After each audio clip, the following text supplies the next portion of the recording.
Now, I just made a Google search about recruitment tech stack, and I started getting a bunch of ads and a bunch of platforms to look at. And why not? Because it's a problem definitely that a lot of people are trying to solve in different ways. But as a talent leader who has implemented this at various points in time, what do you think is the essential set of tools that one must start off with? Well, I think you know to have a great source mix and to make sure that your sourcing is perfect. A few things that you need cannot compromise on. First is to know where you're finding your people, right? So your metrics is around what sort of people are you trying to hire. So what is the persona of your employee, right, in different parts of the business, whether it is technology, whether it is product, or whether it is other parts of the business.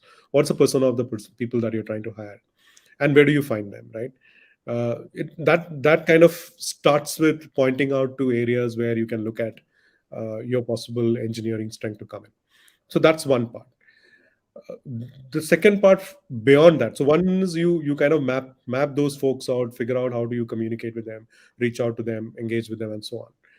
The second is the right assessment metric, because you as in the recruiter, through his stakeholder engagement, would have a sort of a ecosystem where that ecosystem has mapped out certain skill sets as the bare minimum bar. Now, in that bare minimum bar, how many people actually qualify from this set of people that you've reached out to, and how do you assess them? What is the practice of assessment? So I'm sure skillspace does a good amount of work here, right?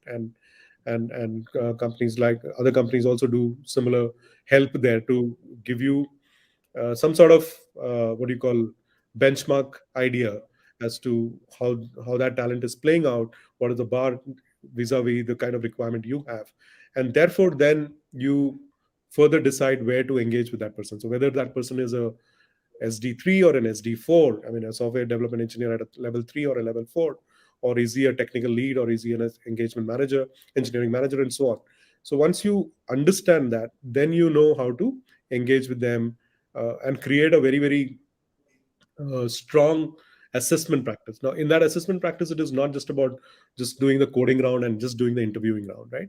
It is also about talking about certain specific business related problems and how does that person solve that business problems.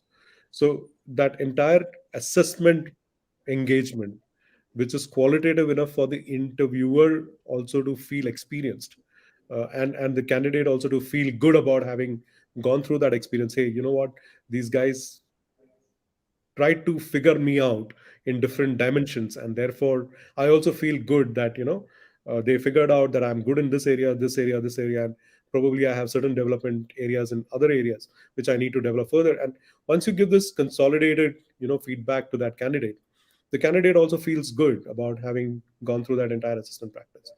Then you come to the onboard, I mean, then you've virtually done the selection process, and then you come to how do you engage to make an offer, and then further on you move on to onboarding and post onboarding processes, right? Sorry, pre onboarding processes and stuff. So this entire entire cycle of events, or the sequence of events that we need to do, uh, give us a give us a good understanding about the right technology stack uh, to to help search, figure out the number of people that you need to hire here, right? Okay, okay. And but is adoption a challenge that you have seen in companies? Because at times, what I have seen from my interactions with talent leaders is that they say that yes, learning. I mean, especially at times, using a tool might be easy. At times, it may be complicated. So, do you think that is there something that you have seen as a practice that helps in adopting these tools very quickly at a company? Or it's something that there's a common understanding that everybody gets that yes, this is an essential and now we have to learn it. There's no. It's a no-brainer, Mudit. It's a no-brainer. I mean, unless you adopt to some of these tools, and unless you are able to help your overall hiring process through some data-driven approaches, which comes from these tools, right? Either you develop it internally or you buy it from the market, but you need to have them, because if you don't have them, then you don't scale.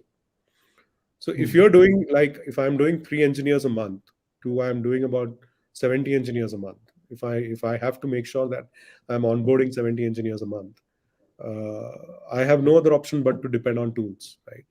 I have no other option but to make sure that I have data from these tools, which gives me very specific reading about what each person's capability is, right? And what are some of the development area a person comes with. And these two metrics help me to position that candidate vis-a-vis to my business and make a hiring or a selection or a rejection ground with them, right? That it would not be possible without any of these tools. Just using interviewing as a bare minimum to assess a candidate is fairly dated now. I don't think anybody can use only that to figure out people.